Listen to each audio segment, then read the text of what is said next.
Coyote Log, first recording, 23rd hour, 17th of October, 2025. Success is rarely a straight line, and time is infinite. We are creation, both collectively and individually.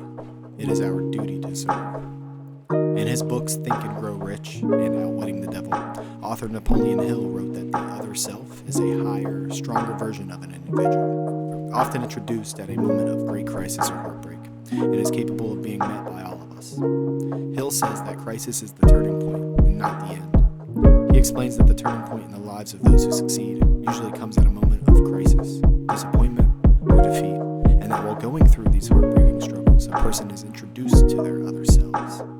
Now, this other self is often described by Hill as their true self, and represents a stronger, more capable version of oneself that does not understand fear, doubt, or negativity. Hill suggests that the individual experience of crisis in our lives have tempered the spiritual metal of which you are made, essentially making you stronger and preparing you for success. In short, meeting your other self is about discovering your true potential and resilience after overcoming a significant hardship or challenge in your life.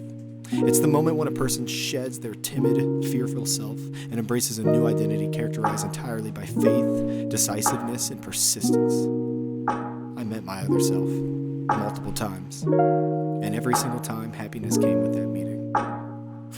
But the meetings brought more than happiness. They brought confusion as well. I used to believe that happiness wasn't something I was allowed at all, or even if I was, that I'd always feel it was artificial because of my own shame, regrets, and burdens as a human being. I continued searching for reasons or excuses to believe I wasn't worthy or even allowed to be happy in this world. And most days when I wake up, my very first thought to myself, the very first thought would be, I hate you, Brody. You're a piece of shit. Literally. That was my first thought of the day every single day.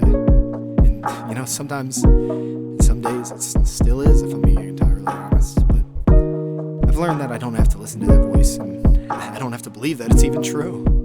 Neither do you. I don't have to reply to that voice at all. Neither do you. I just have to keep focusing on what's in my control, and so do you.